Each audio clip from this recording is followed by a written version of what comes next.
Welcome back, everyone, to the Bitcoin Business Bureau. I'm your host, as always, LitecoinLeader. Today, I want to do a follow-up video to something I talked about yesterday. Actually, it's probably a follow-up to several videos. But yesterday, I'm going to post the link up to it up here. I talked about several countries that were having unrest and overthrowing the government, especially in Sri Lanka. And I want to talk about how that came to be and why that is leading to other events in other countries. I talked about, I'll try to find the video, I'll talk about the Netherlands, then I'll tie it to our own country and why this is sort of the canary in the coal mine of what's about to happen with all the supply chain, the food supply, and the food shortages, and that's what's about to happen. Food price is going to go up. So let me start sharing my screen, and let's go right here. So in Sri Lanka, organic farming went catastrophically wrong. So a year, let's see. So following the election of the guy, the Sri Lankan president, Rajapaksa, in 2019, they decided that they were going to go to organic farming. And I can't really find it in, lovely. Can't find it. So they wanted to basically ban nitrate-based fertilizer. So I'm looking for a lot of, so the fertilizer ban. So they banned the fertilizer, and let me jump to the other story. It highlights it better. They banned certain fertilizers. So many ads pop up, makes it really hard to read. So in 2021, it's a decision last April. This story was written in March of 2022. So last April will be April of 2021. So in April 2021, President Rajapaksa, can't believe I can pronounce that right, decided to ban all chemical fertilizers in Sri Lanka. So they wanted to go all organic. And what happened was they not only did they lose political support, but look at what's highlighted up here. Last year, we got 60 bags from 2 acres of this farm, but this time we only got 10. So they cut their production by a sixth because of the fertilizer ban. So that led, so a year later, they not only do they have economic strife, but they have 1/6 of the food roughly. So just say like on average 20%. Imagine having only 20% of the food used to produce, and now you have a hungry country. And the statement used to be, and let's see, I'm gonna have to let me pause here and try and find. Well, anyway, I'm trying to the numbers that I hear a lot is that when the price, when the cost of food and energy reaches the average income in a country. So the average income, I just looked it up. The average income in the U.S. according to 2019 is like 31,000. I think it's probably, I'm going to call it 36,000 so I can round up numbers. So that's like $3,000 a month. 40% of that would be $1,200 a month. So when your cost of food, energy, electricity, heating, everything, gas, when that exceeds $1,200, the average person in the U.S. is going to not be able to make ends meet, and unrest will be created. So as food prices go up, as gas prices go up, as the cost of energy goes up, that's going to impact things. And I saw a story yesterday about Texas having an issue, and I'm going to pull that one, or let's see. So, all right, I'll share that story next. But let me continue the fertilizer thing and tie that all together. So here's the Netherlands, and I've talked about them before.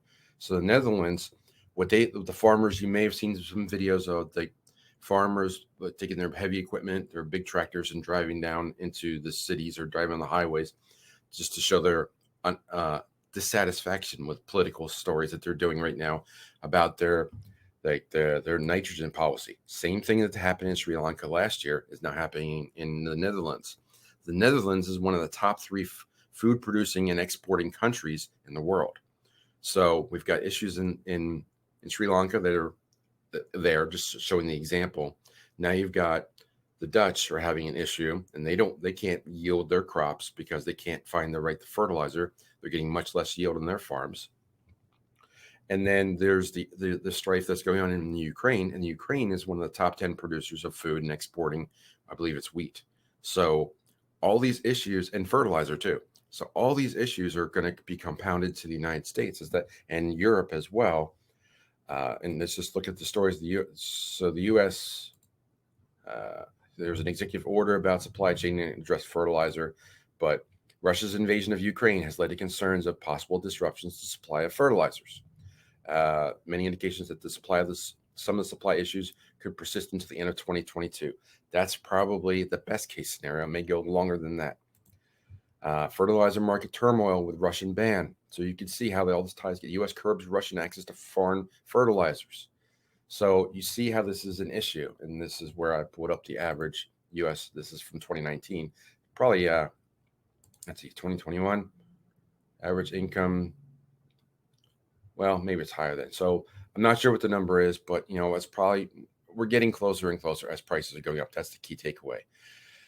Then we've got other issues, and we've got like these green initiatives, and that we've got what's going on in Texas, and Texas is having electrical issues, and the price is going to go up again and again because I think it was Nobody Special Finance, Jack, in one of the Ninja Nation videos, talked about how Texas, their yields were only 8% of capacity of what the windmills could do. So the windmills in Texas represent roughly half of the energy that's allegedly the energy capacity for ERCOT, which is the energy producer, big energy producer in Texas. So if the winds they don't blow as strong in the summer, and that's when they need the electricity to fuel the air conditioners. So if half of your energy comes from windmills and they're only running at 8%, that's only 4% of all you can make. So 46% of your full capacity is gone. So you're running basically at 54% of capacity at best.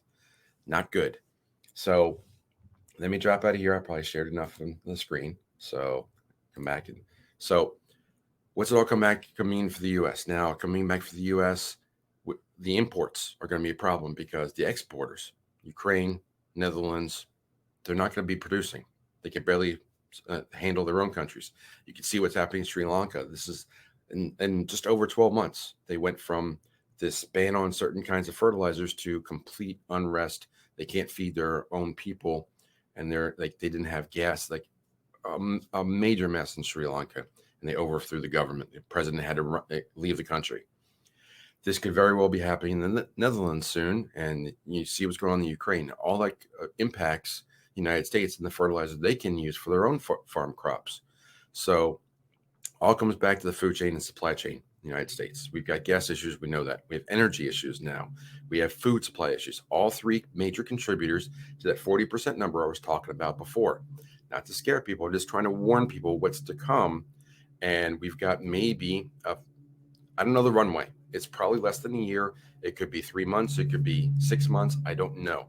But right now, if you can stock up on some food, go to the grocery store, maybe buy a little bit more, I would recommend that. This is not financial advice. It's just life advice. So I'm just going to end on that. I'd love to hear your comments. If you're from another country or have friends in another country and want to share like some of the global perspective, I think that'd be valuable. Please leave it in the comments. Like, subscribe, share. Really appreciate that. Lastly, there's going to be 2 videos, like I said today. There's going to be an AMA tomorrow. It's probably going to be the free one on YouTube. I think I'm going to move it to 8:30 Eastern so that Patrick can make it, Debbie Daddy. But if not, we'll just sit and chat, and whatever we can talk about YouTube, we'll talk. So with all that said, I'm going to close the drawer in the bureau, say follow leader one more time, and I'll talk to you soon. Take care.